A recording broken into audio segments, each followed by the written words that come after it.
Hello, welcome to Books and Brews, the place where beer and literature meet. With your host, certified cicerone Michael Agnew. And Laura Mosica, author of the Bluebells Chronicles. Each month we invite a guest author to read their words and talk about writing while sipping beers specially paired with their work. Today we talk to Shawn D. Brink. So sit back, pop a cold one, and dive into some books and brews.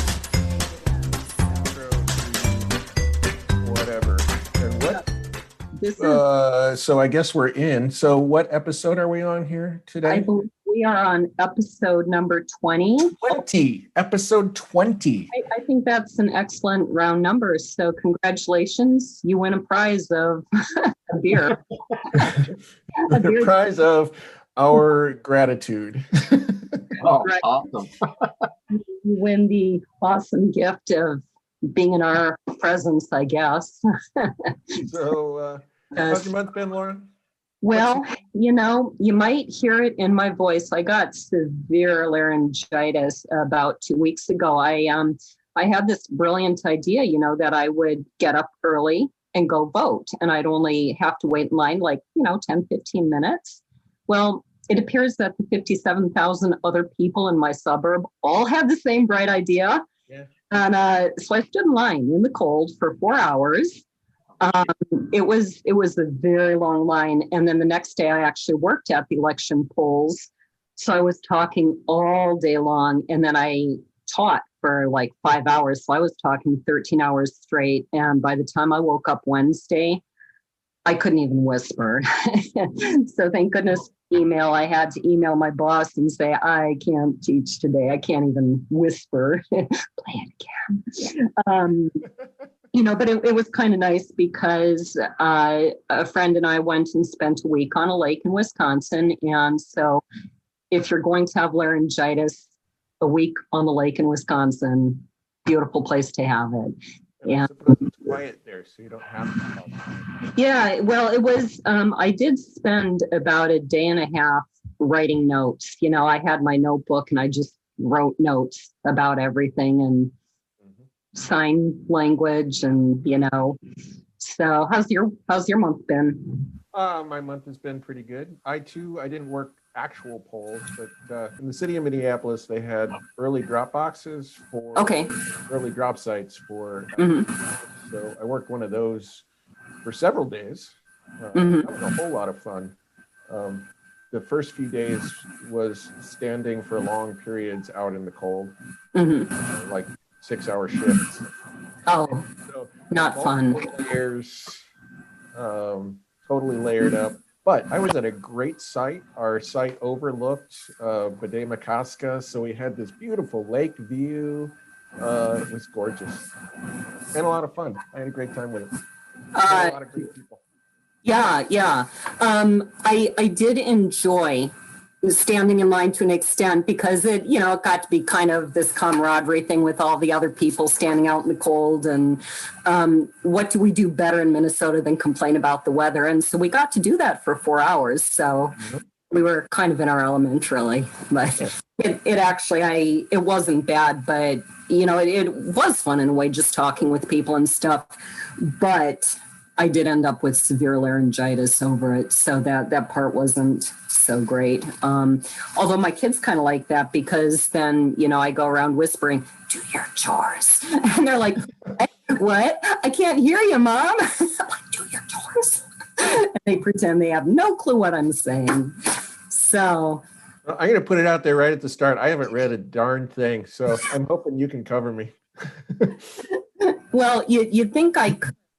Given that I couldn't talk and I spent a week on the cabin or in a cabin by the lake, I've been doing a lot of packing still this month. I think I mentioned last month that I am in the process of moving in a month or two here. So I've got 16 years worth of stuff, and 9 kids and things from pets. And so I've read a lot more book titles this month. Awesome. Any good book titles? Book titles. Yeah, it's been really great. I found all these fantastic books that I read years ago that I remember and love. I found books that I want to read again. And so I found a book I've been missing for years. So, this is my reading the book title. It's actually a book on orchestration for an orchestra. And I want to say it's by Ravel or Rimsky-Korsakov. It's by some really major composer name, as I remember. And I've been looking for, it's such a cool book. It gives all the ranges of the instruments, of each instrument. It tells you what's their practical range, what's their complete range. It talks about things like there are certain fingerings, notes you don't want to switch between on certain instruments because the fingering is just really hard. Mm-hmm. And so it talks about things like that, all these practical issues you really don't know unless you play an instrument. So I didn't read the book, but I remember reading it. So that's about as good as I'm going to do. Wow, that's pretty cool. Yeah. Who's our guest? Well, I am excited to introduce Shawn D. Brink. It is D, isn't it? Correct, yes. That's right. As I was writing this, but I think I took this straight off your site, so I can't be wrong. Shawn D. Brink is currently building a following with 4 novels to his name, the latest being My Gypsy War Diary by Gabriel Publishing. He's also had numerous shorter works in various publications and anthologies. And so we'll give his link at the end, but there is a complete list at ShawnBrinkAuthor.wordpress.com. And we'll jump right into it. So what's our first beer? Our first beer, so let me just verify. I'm pretty sure the first reading is the Ghosts. Yes. Correct. Yep. Okay, good. So our first beer is Samuel Smith's Winter Welcome. It is one of my favorite beers of the season.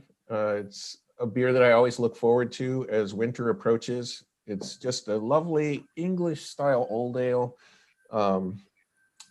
Great malty, a little bit fruity, just gentle, easy English style ale that's rich and warm and lovely. So I chose this beer for this reading because a major theme of the book or of the reading is arriving in a new place. And a place that seems exciting and welcoming. And part of this new place is the introduction of winter, which the speaker has never experienced before. So it's the idea of, being welcomed or welcome a new place and the arrival of winter. Winter welcome. So, Shawn, cheers. Yeah, cheers. Sorry. I'm curious, Laura, if you like this one. I think you should. I think I do like this. Mm-hmm. Yeah, definitely been some I like a whole lot more, but I do like this one. And this one, I don't know how yours is. Mine, I took these out of the fridge just a few minutes ago, and this is colder than it really wants to be. I've got mine sitting in a bucket of ice again. Oh, take it out of the ice. Don't put it in ice. No, that's out of that ice. It's out. It's gone. So that's not a beer you want to drink cold. None of them. You don't want any of these super cold. Get them all out of the ice. They're all out. Okay. All right. They're all out of the ice. Awesome. So I do like to everybody out there. Most beer, except for crappy American lagers, don't want to be super cold. Okay. So Shawn, go ahead. Give us the reading. Okay, great. Well, again, in case I forget to mention later, thanks both of you guys for having me. And this first reading is from a chapter entitled Ghosts. The MC in this chapter is about a 7-year-old boy, more or less. So when you're listening to this reading, take it from that angle. Here we go. My first memories of Norfolk, Nebraska were of all the ghosts. They were in every front yard like forlorn guardians of their respective houses. I found out later that they weren't ghosts at all. We moved to Norfolk in the fall of 1978, by coincidence at the same time as the first frost of the season. Everyone had covered their rose bushes and other plants with white sheets in order to prolong their battle against the bitterness of the fast approaching Nebraska winter. It was a battle that the residents of the town could not hope to win. They could do little more than lengthen the signs of summer, a slight extension, but nothing more. We moved to Norfolk from Clovis, New Mexico. Clovis had no rosebush rescuing ghosts that I knew of. There really was no need for such things in Clovis. It was not a cold weather town like Norfolk. I remember being excited to move north. It was a new place and an opportunity for new adventures. Dad, I asked, when it snows, can I go sledding? I had never been sledding before in my life, but if TV had taught me anything, it was that sledding was the creme de la creme of childhood wintertime experiences. My dad let out a sigh. Back then, I did not understand why this question tired him so. Now, of course, I understand that such inquiries asked 1,000 times by an overly excited kid can drive an adult bonkers. I asked again, making it the 1,001st time.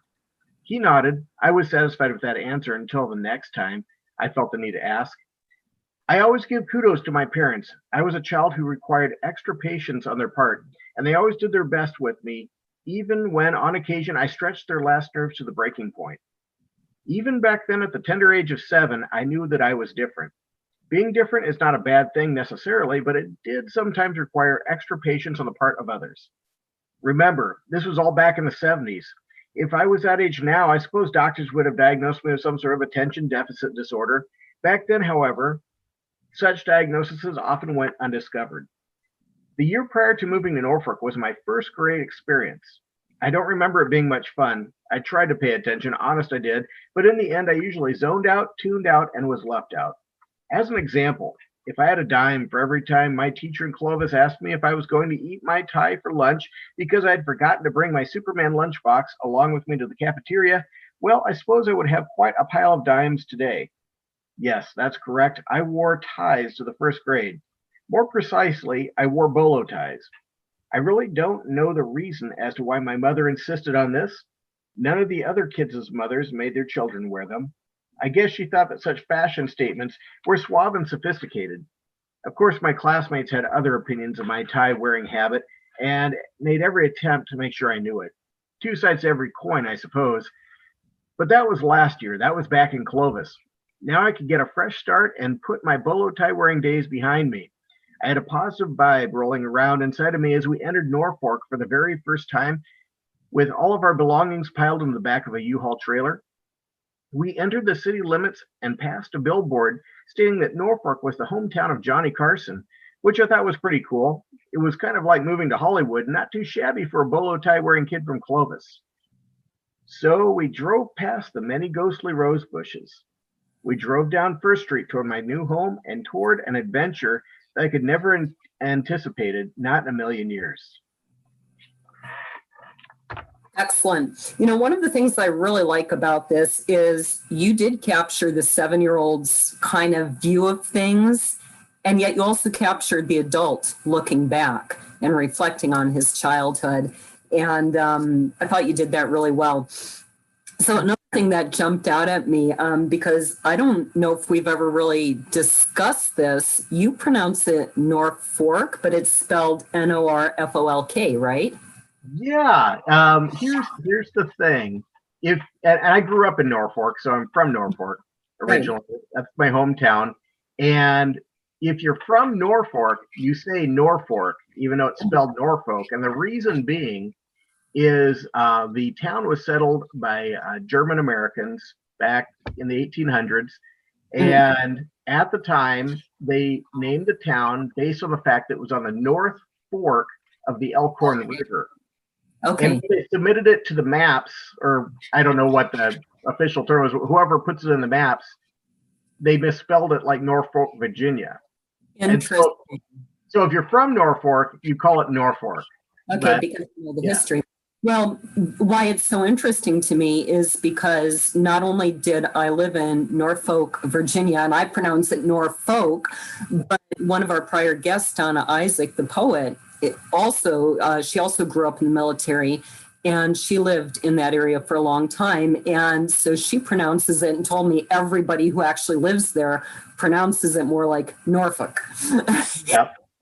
So it's just kind of funny to see, you know, whether it's regional differences or in this case, that there's an actual history behind it. It's not just, a Midwest dialect or pronunciation versus East Coast.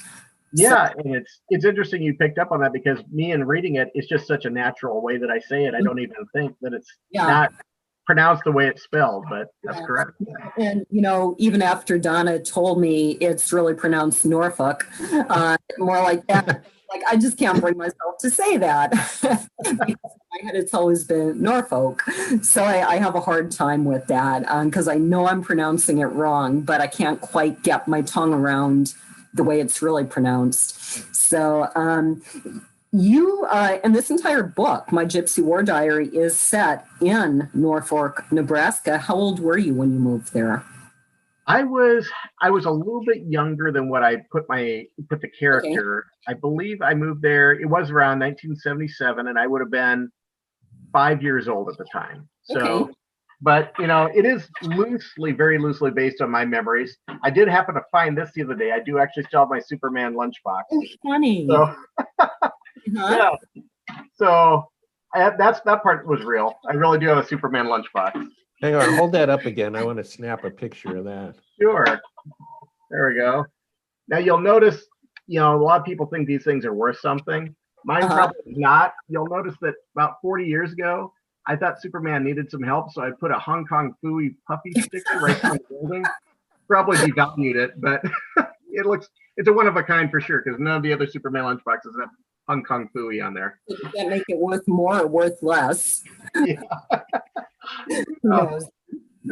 So what I love the child's view of this, and I remember so well being a child and how we view things so differently as children than as adults. And what jumped out to you was what you felt were ghosts in the front yard. What other things jumped out at you as you moved there? Well, I really do remember they don't have it. My parents still live in Norfolk, so I visit every once in a while. I know they've taken down the billboard that lets everyone know that Johnny Carson grew up in Norfolk. But that was something that I always knew growing up, because he gave a lot of money to the city. So that's something. Yeah, so that's something I always remember. And the billboard was kind of cheesy. I remember because you drive into town and it said, "Here's Norfolk," and that's how it was. And I had a picture of Johnny Carson there. And kind of cheesy. But I think they took it down probably just because I think less and less people even really know a lot about Johnny Carson as years are going by. He's been gone for a while now, but. Well, that's interesting, because my son lives in the birthplace of John Wayne, and you'd think it would be a similar thing, but it's huge there. Big signs that this is his birthplace and the John Wayne Museum and so on. So I'm a little surprised that they wouldn't. That's Dixon, Illinois? No. I can't believe I'm blanking on this. I want to say it's Winterset, Iowa. Huh. Well, and to be fair, born in Dixon. Somebody was born in Dixon, Illinois. They were. I'll have to Google that. Yeah. I will have to say that was just my guess. It's not. I don't really know for sure why the billboard was taken down. Maybe it was being vandalized, or it could have been anything. But, it could have been many reasons. Well, it's always interesting listening to books that are somewhat autobiographical. And, the assumption is always to believe that all these little details are. So what about the bolo ties? Is that from your life? Yeah. In New Mexico, it's more of a fashion statement. Okay. But you take a kid, and my mom grew up in Clovis, so she'd been there her whole life up until the point that we moved to Norfolk, really. We had a couple of very short stops. We lived in Wisconsin for a short time and then to Norfolk. Okay. So she knew New Mexico, and in New Mexico, I think it's actually their state tie. I think they actually have the state tie. It's the bolo tie. And so it's more popular, but you move up to Norfolk, Nebraska, and I have it somewhere. I have my first grade school picture, and it's me wearing a giant, like a leisure suit with lapels that are going out to here, and I have this bolo tie on. I don't remember now. In the book, the kid really struggles with the bolo tie deal throughout the really until he's old enough to tell his mom to stop making him wear bolo ties.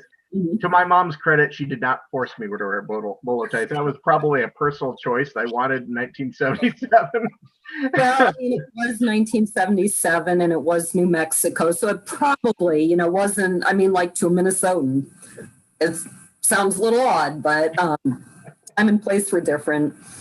So your previous work was Christian apocalyptic end times thriller. Was that your first writing? It was the Space Between trilogy. Was that the first writing you did? That was the first published novels I've had. I've done quite a bit. I mean, I've been writing since I've been old enough to write. And then I had a couple of short stories published in various magazines before the Space Between, but the Space Between was my first novel-length fiction. Yeah. So, that makes me curious because in my Gypsy War diary, the main character is very lost in his fictional television world. And is that true of you too? True of you as a child? Probably to an extent as a kid. We did not have cable television, so we had the 3 channels. And we actually had an old black and white Zenith was all we had until I got into high school. And so, but yeah, I was I wouldn't say addicted to it like kids are today with phones and stuff, but I mean, I would come home from school and I always watched Maverick and Gilligan's Island and Hogan's Heroes and whatever was on syndication on those 3 channels. And I was allowed to do that for like an hour, I think, after school. And then I had to start doing my schoolwork. But yeah, that was kind of my routine. I would come home from school, I'd sit down in front of the Zenith and wait for 3 minutes for the tubes to warm up. Yeah, then what? Oh my gosh, those old televisions, kids are missing out on so much fun today. Those old ones, they have the tubes in, and as I think I played trombone. I played it through college semi-professionally, got my degree on it. And there's something called pedal tones on trombone where like you drop the jaw and you get this like bone rattling low tone, and it would make those old TVs do that. The whole picture would wave. It was really cool, and we can't do that anymore. So sidetrack, old TVs, fun stuff.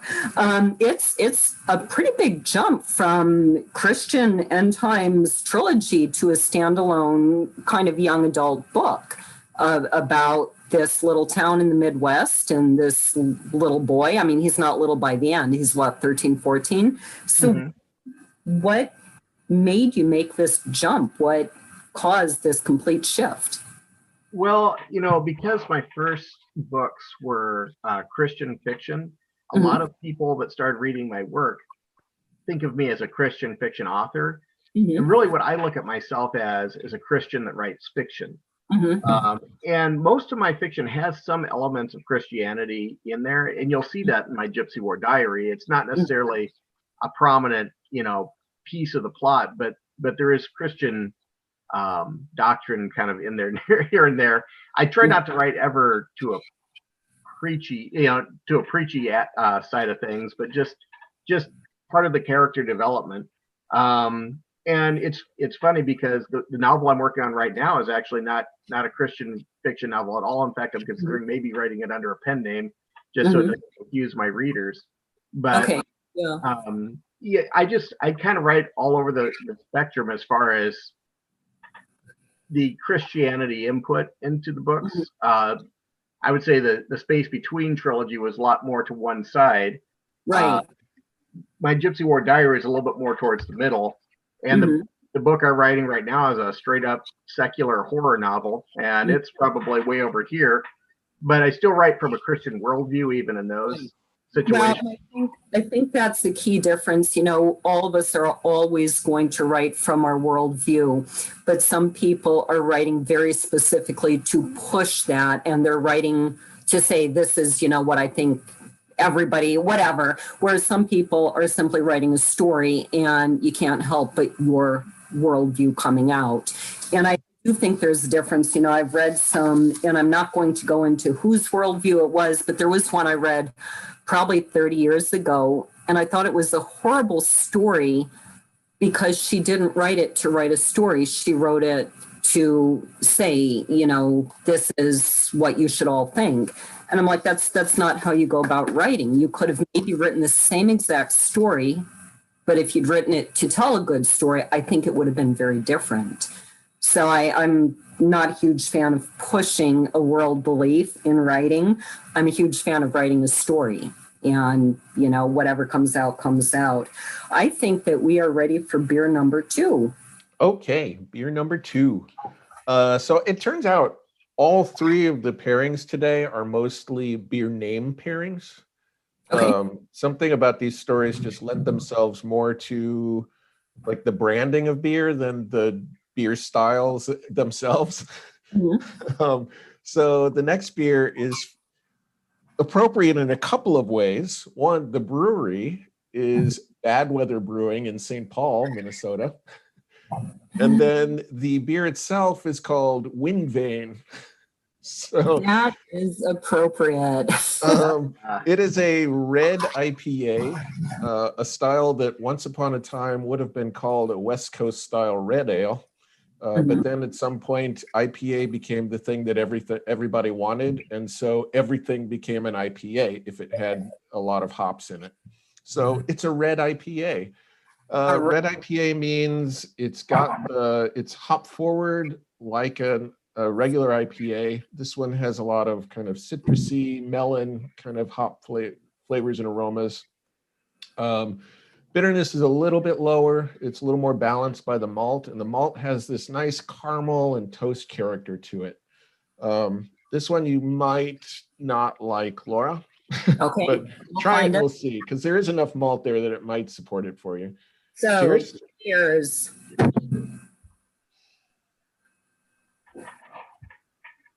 I find this one very bitter. It's actually pretty delicately bitter, but it's way more bitter than the last one, and way more bitter than what you tend to like. Right. It's way more bitter than a Long Island iced tea, for instance. That it is. But I will say again, nothing good has ever come from a Long Island iced tea.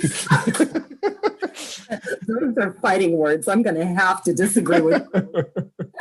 Actually, my fiance and I used to do a lot of writing of our book, Theology of Music, over Long Island iced teas.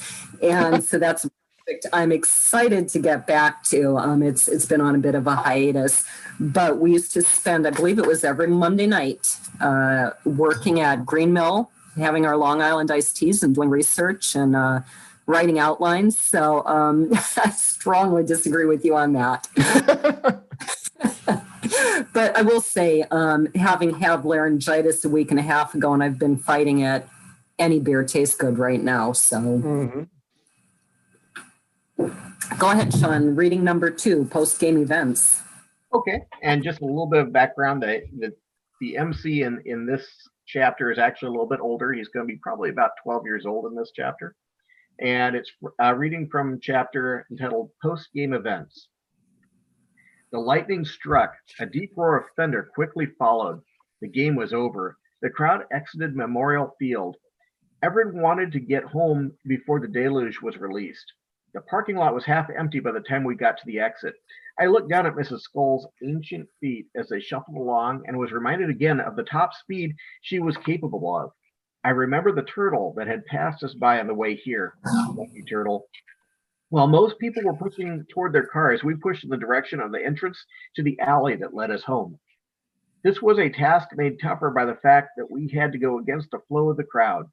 By the time we got there, what had been bad had become worse. The wind strengthened, picking up the alley's dust and kicking it in our faces like a bully at the beach. Those sandy particles stung my skin like angry little bees, but we had no choice. Our route home required us to endure the sandblasting. We could have walked half a block further and taken the sidewalk that ran along First Street. I considered this momentarily. Even though that route would have been void of the alley dust, it also meant walking half a block further. At Mrs. Skoll's elderly pace, who knew how much longer that would take? So, with time being of the essence, we entered the alley. The plague of dust quickly ended and the plague of rain began. The first drops fell large and fat upon the ground, exploding on impact and creating little wet craters in the alley's dirt. The wind increased and split the large raindrops into tinier, faster moving, and more numerous droplets. These felt like tiny darts as they smacked onto the ever exposed inch of my skin. As painful as the scourge of dust had been, I now wished for it over the rain. For one thing, the rain stung me as much as the dust, but now as the floodgates opened further, I began to feel smothered. Every breath I took seemed to be half water, and I began to pray that my lungs would become gills. We pushed forward against the wind and rain, and I found myself wishing we lived in the opposite direction. I had no doubt my old neighbor could virtually sprint if she was being pushed by the force of the wind instead of having to push against it. As it was, her forward momentum almost ceased to be measurable. I grabbed her tightly around the arm and tried to pull her along, but the increase in speed was minuscule. I heard a wailing above the din. The tornado sirens were sounding. Crap. Mrs. Scholes was shouting something to me, but although we were only inches apart, her voice was stolen away by the wind, rain, and sirens. I could see her lips moving, but it was like watching an old silent movie minus the normally ever-present climax-provoking piano music. I tried to urge her on, but my stubborn mule of a friend planted her legs into the alley mud. She yelled, this time directly into my ear. I caught enough of her words to get the gist. What I heard chilled me more than any drenching of autumn rain ever could. She wanted me to leave her and get myself to a safe spot. I shook my head. No way, Jose. I pulled at her again, trying to yank her forward. She could be so obstinate. I yanked again, and this time she went along with me. Once more, we were off, racing down the alley at the breakneck speed of a lethargic snail. The roar of the wind overcame the scream of the sirens. I felt Mrs. Scholes duck as she clung to my arm. Out of the corner of my eye, I caught something flying over her head, missing me by inches. It blew by quickly, being there one moment and then gone the next, a blur of debris. I was not sure what it was, just a pink mass. It might have been a pastel-painted mailbox. It might have been one of those flamboyant flamingo yard ornaments that were so popular at the time. It might have been the pink teacup poodle puppy who lived 4 houses down the alley. What it was didn't matter a whole lot. What mattered was that if it had hit us, it would have been painful to say the least and deadly at most. The rain continued to fall in a great torrent, but it no longer seemed to fall downward. It mostly blew horizontal, and at times those raindrops seemed to actually fly upward, flooding my nostrils and making me gag. The deluge was so intense, I couldn't see down the alley more than a few feet. The only way I was even sure that I was going in the right direction was by looking down at the ground and differentiating between the tannish mud of the alley and the almost black mud of the green grass that denoted the edge of the residential yards that bordered it. A few feet from the edge of the alley, something moved. I looked. It was a swing set. Its swings were angled toward me under the power of the wind. They seemed to be reaching for me as if they were the tentacles of a giant squid that had somehow managed to hitch a ride up from the Gulf of Mexico via the Mississippi/Missouri/Platte/Elkhorn River route. I stared at that squid that was a swing set. I recognized it, and my heart sank. It was one that stood in a yard only a few properties down the alley from Memorial Field. We had traveled far less distance than I had hoped. We had a long way to go. Crap, crap, crap, I screamed as the seriousness of our situation really sank in. The wind then did something I didn't think possible. It blew still stronger and sounded even louder than before. The sound of that gale reminded me of a freight train. A terrifying piece of information entered my brain, some tidbit that had actually stuck in there, something I had learned in school of all places. Tornadoes sound like freight trains. Holy cow, I shrieked. A tree nearby uprooted itself. This was no sapling, but a mature elm. We stumbled back. It fell and missed us barely, landing across the alley and blocking our escape home. A flash of lightning ripped the sky into jagged fragments. The crack of thunder that followed boomed over everything else. We stood there in the alley, huddled together. I could feel her shaking. That is a very, very vivid scene. You know, one of the things that jumped out at me in listening to this again, for all our, you know, what are we up to, 25 million listeners or something like that, in the interest of full disclosure, I actually published this book, and so I did some of the editing. So I know the story quite well, although your book really didn't take much editing. Your work is very polished. But one of the things I really like about this whole book is watching the development of the character. We start with this 7-year-old boy who is completely lost in his fictional world. He's thinking about his bolo ties. He really doesn't have any friends. And his parents are sometimes, he's asking a million questions again. But he's got this friend, Mrs. Scholes, next door. And it's really neat to see the development of their friendship and of his character. And it really comes out here where we see Mrs. Scholes being very self-sacrificial, concerned for this 12-year-old boy and basically, I've lived my life, save yourself. And he, on the other hand, at the age of 12, has grown so much in character that there's not a chance he's going to desert this old woman. And that's, we see more of that, as the story goes on. So that's something I like about that. But boy, this scene is almost painful to read or listen to because it's so vivid. You can feel the dust, you can feel the wind, the fear, and you really excel at painting these word pictures. So is that something that comes naturally, or have you really worked at developing your writing craft? Well, it's probably a combination of both. I mean, like I said, I've written so many words, most of them never got published. Mm-hmm. And with everything I write, I feel like I get better. The writing gets tighter, the imagery gets clearer. Mm-hmm. And I think that this one being my 4th novel is starting to get a little bit more advanced that way. Mm-hmm. And then the other thing is, I see these, I'm sure most writers, you being a writer, probably would agree that you do see what you're writing and you see it in stark, vivid detail. And then this book here I wrote it so quickly because it just came out of my memory. I never had to take I did have an elderly neighbor that I was really close to, but I never had to get her home in the middle of a storm. But there really is a memorial field in Norfolk, and it really was down the alley from our house. And I have walked that alley in the middle of just downpour rainstorms before trying to get home. Besides a football field, there's also used to be the public pool was there.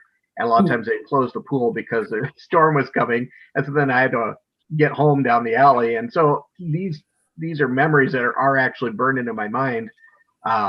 Just, fictionalizing it, changing the characters, changing the fact that I'm not just trying to get home, but I'm trying to help my elderly neighbor home, that sort of thing.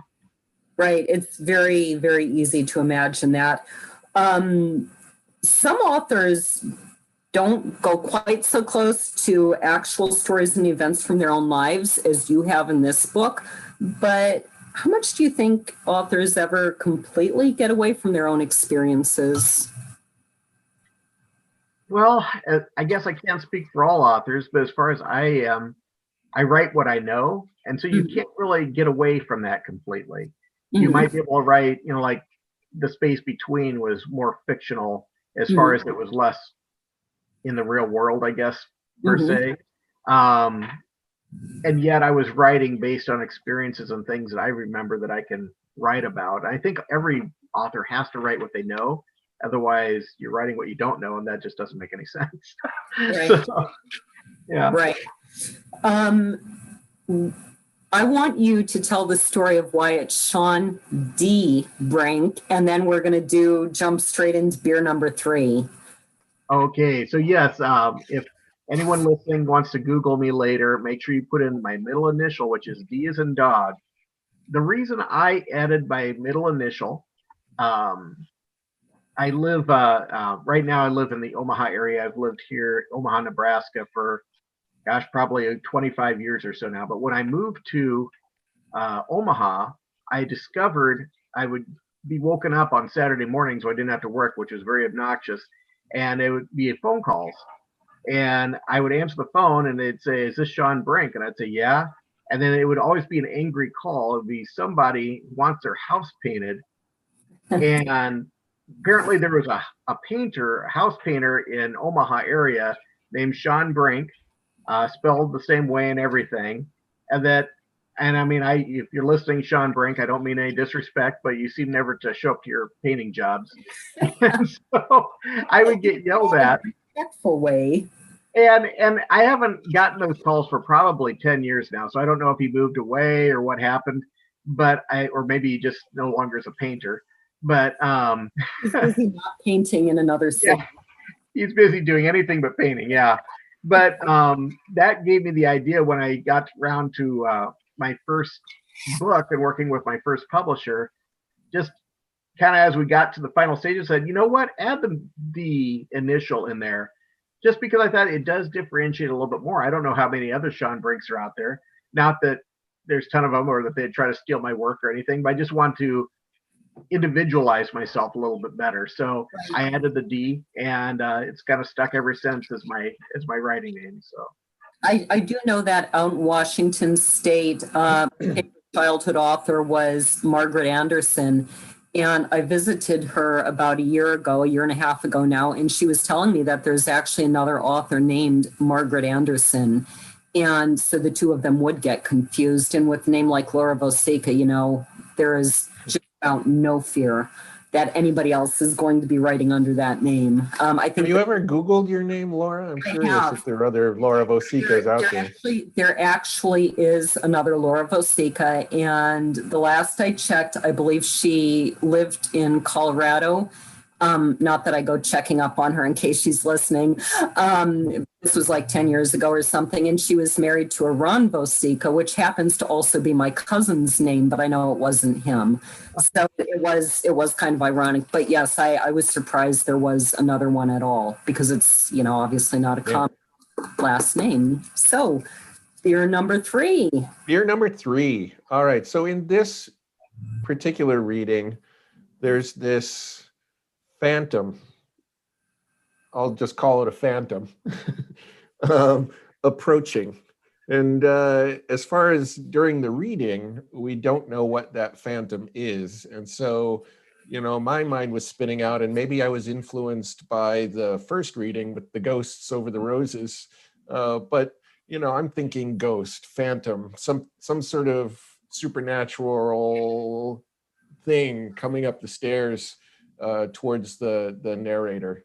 And so again, going on names, I chose Dead Guy Ale from Rogue Brewing in Oregon. Quite the image on that can. I had a couple of choices there. It was either Dead Guy Ale or Zombie Dust, one of the two. And it's a funny story with this. So I was at Total Wine. I was there for 2 purposes. One, I was just scanning cans looking for an idea for next month's Star Tribune column. So I do that sometimes. If I don't have any ideas, I just go to the store and be like, what could I write about? So I was doing that.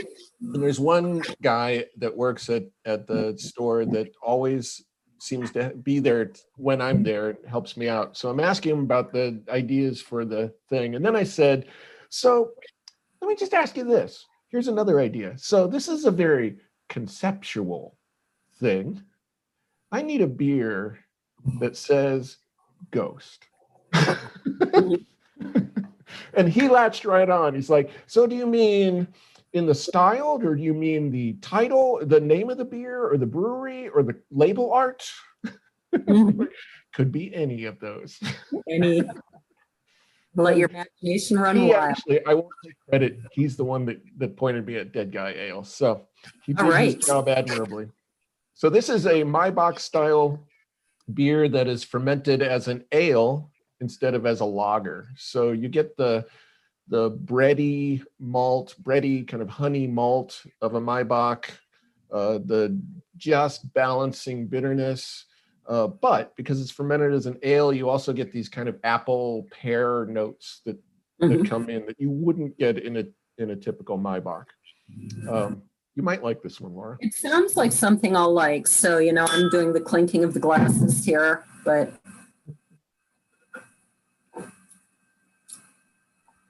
I think I could develop a taste for it. Okay, it is malt forward, but there's more bitterness than some of the other malt forward beers we've had. Oh, see, I would say it's less bitter than the previous one, the Windvane? Windvane. Oh, Yeah. it's definitely less bitter than that. Yeah. So I think I could develop a liking. And when you talk about what's in it, you know, I'm actually paying attention, looking for those tastes instead of, yeah, it's beer, you know. Good. Think and drink. That's my motto. Think and drink. That's a good motto. I've never heard that before. So, Shawn, reading number 3, Haunted Memories. All right. Yes, this is from a chapter, Haunted Memories. I stood there in that attic, holding the book that would guide me to salvation. It felt old against my fingers. In the dimness, I brought it up close to my face. The leather was cracked, but the embossed name of the book's owner still appeared brightly. No mistake, this was the artifact I had come to retrieve. The rain pounded on the roof, reminding me of the sound of frying bacon. My stomach growled. No lie, I could have eaten some bacon right then, but the mission needed to be completed. Besides, I had no bacon. And then I froze in terror. Mixed with the bacon frying was another less distinct noise, one not created by rain, wind, or thunder. It was a rhythmic creaking. That sound verified an unsettling fact. I was not the only one interested in the book. I was not alone in the house. Somebody was climbing the stairs. The creeper ascended slowly, evidenced by the time that passed between each creaking reverberation. Whoever was slinking up those steps was trying hard to slide under my radar. Shivers squirmed up and down my spine as I looked for a place to hide. There was nowhere. The attic was an empty space, void of anything to cower behind. For lack of options, I hurried to the blackest, furthest corner of the attic where I would be much less noticeable. But would it be enough? I crouched down into the small space where the roof slanted down to meet the floor. Cobwebs brushed my face and tickled my nose. I held my breath, fearful of a sneeze. I forced myself into a painful silence, holding that old book in one hand and my flashlight in the other. Lightning blazed through the broken attic windows for an instant, my invisibility evaporated. Panic stabbed me, but I had committed to this hiding hole. It was too late to move. Besides, no alternative presented itself. I hugged the book close and stared out into the darkness, praying for my salvation. A strange light glowed upon the wall opposite from where I hid. At first, I could not understand what it was doing there or where it had come from. Then it hit me. In my terror, I had forgotten to turn off my own flashlight. I did it just in the nick of time. My light vanished, and a split second later, another light flickered in the stairwell. I held my own flashlight like a bludgeoning weapon. Now that was no use for seeing in the dark. I gripped it in my hand, keenly aware of how inadequate it was compared to what I wished I had. My body and mind were nearing that critical flashpoint, that moment at which panic overcomes rationality. My thoughts were of the darkness and how that darkness was my only cover, and how easily that cover could be removed with the simple swipe of a stranger's flashlight. I sank further into the valley of terror. Very nice. This actually comes in chapter 1. And so you start with this kind of climatic moment of fear, and then you back up and start the story. And to me, it's really obvious why you chose to start with a flashback, and it works really well here. But one of the things I was thinking about as you read this was in my own book, in my first book, that's what I wanted to do, because the general rule is you start with the action, and then if you need to, back up and tell the story. But I just felt like it wouldn't work in my book to have him fall asleep in the tower, wake up in the wrong time, and then try and fill it in. I felt like nobody would care about the character if I started with that. But in this one, it works. And I'm curious if any of your experience as a writer has given you some insight into when flashbacks work and when and why they don't. You know, I would like to see this just an innate instinct as a writer. But for me, actually, I wrote this book starting with the first reading that we did was actually the original first chapter, just him coming to town and seeing the ghosts covered in rose bushes. And I got completely through the book, really, and was rereading it to edit, and I knew something was missing from it. And you know, what I realized is I was so connected to this story, as far as it really is a lot of it my memories growing up. but no one wants to read my memories growing up. That's fairly boring. And I knew I needed something to make it exciting, but nothing exciting happens. I just moved to Norfolk, and so I couldn't figure out what to do. And then it just kind of came to me that this would work really well to have the excitement, the big, almost one of the climax points of the story right up front, and then back it out and have the reader wondering, what led to that moment halfway through the book. And then about halfway through the book, we get back to this moment. We kind of back out of the flashback and work up to that again, and work to a kind of a second crescendo. And it really worked well for this story. And I was really excited the day that I realized it, because I knew something was missing from it. It was good writing and it was a great story, but it just didn't grab the reader right away. And that's something we needed in this book. Yeah, and for mine, I mean, I tried over and over, and it didn't work, because all I could think was nobody's going to care that this jerk ended up in the wrong time if I start with that. But in your case, it works, and I really like that. You actually, as we discussed earlier, you write in multiple genres, and one of your stories, published short stories, is called On Cemetery Hill. It is in Dress Blues Press, the online journal of the military experience. And I've come across them and their requests for submissions. Do you have a military background at all? It's funny. I don't know if you realize, but the whole reason I even came across them was because of you, Laura. I saw your post on Facebook. Okay. And no, I actually do not have military experience. My father was in the military during the Vietnam War era when I was little, but I've never been in the military. So yeah, it was, but they apparently did not require that because I took the story. So, but he got out when you were quite young, so you didn't grow up military. No, I didn't grow up as a military, but that's how my father met my mom. Was he was stationed on Cannon Air Force Base in Clovis, New Mexico. Interesting. Yeah. Okay. Yeah. My dad was in Vietnam too, but that's a whole different story. So this particular story on Cemetery Hill is set 30 years after the Civil War. So unlike my Gypsy War diary, clearly not your lived experience. What motivated you to write this story and to set it in this time and place? And do you want to give a quick summary of what the story is?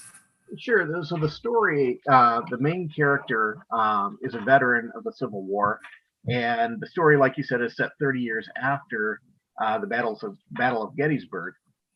And it's basically him revisiting for the first time the battle, the scene of the battle that occurred 30 years earlier, and him dealing with some of the demons that came out of experiencing that war.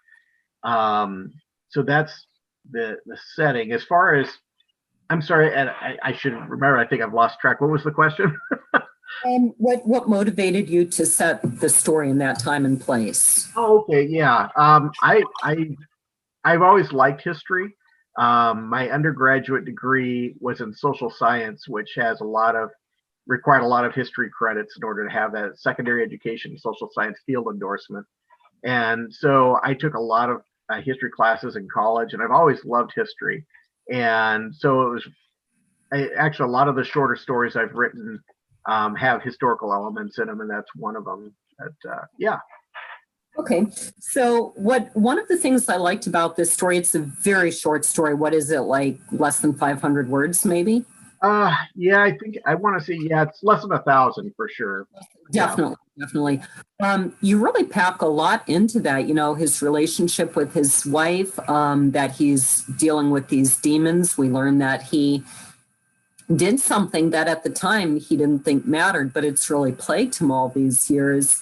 And so at the end, there's this very poignant message that even when we mess up, sometimes that's the path to learning, to fixing ourselves and doing better and making amends and so on. Did you sort of set out to write that message, or is it something that just kind of came out as you wrote? Well, I think that's an example, like we mentioned earlier, that I don't always write Christian fiction, but I always have Christian ideas intertwined with the fiction. And that's, one of the things I was always taught growing up is that you can make mistakes. Right. So you can always be forgiven. You can always repent. You can always move forward. You can't always change the past, but you can change your future. Right. And that's, it's incredible that you really brought that out so well in just 1,000-word story, where it takes him 30 years, but what he did, he stole this man's Bible as the man was dying, and it hounded him. Like, why did I do this instead of just give him his dying wish and let him have the book, But he finally goes back and he does what he can to make amends. And I think that's a powerful story, that we should all always be looking at ourselves and, do I need to make amends? How can I fix if I made a mistake? How do I fix it? And so on. So I thought it was a good story. And last question is we're, running down the clock here. What is next for you? What are you working on now? I've got 2 novels being represented by my agent who's marketing it right now. Both of them are Christian. It's kind of a weird genre. I don't know if there's many authors writing Christian horror, but they were both Christian horror, supernatural thriller type fiction. And then I'm working right now on a novel that I'm very interested in doing. It's a secular novel about a tunnel rat from Vietnam. And I don't know if anyone's familiar with tunnel rats, but they were my aunt and uncle have been in those tunnels. Yes. Okay. So yeah, they were sent down to basically rout out the North Vietnamese forces from the tunnels that they had constructed all throughout South Vietnam. And basically, again, it's horror fiction. So he encounters something down there besides the North Vietnamese in these tunnels, and it haunts him. So that's what I'm working on right now. And it's just really building up pretty well. So that's what I've got going on. Exciting. So it is time to wrap up. Michael, do you want to give your links and our links? Sure. I can be found at aperfectpint.net and aperfectpint on the socials. We can be found at booksandbrews.net and bookbrews on Instagram. Books and Brews with Laura Vosica and Michael Agnew on Facebook. And I am now at lauravosika.com, LAURAVOSIKA. It's been really, in some ways, a terrible summer. And I'm saying that with a big smile on my face because in some ways it's been a really great year, despite all, the craziness going on. But in the midst of dealing with my resume and I lost my job and all this, I kind of dropped some balls. So some of my URLs I had to buy back. One of them I couldn't, and one of them I'm still trying to link up again. So currently my completely updated site, brand new, is at lauravosika.com. And sometime in the future, it will again be at bluebellschronicles.com in addition. So Shawn, where can people find you? Sure.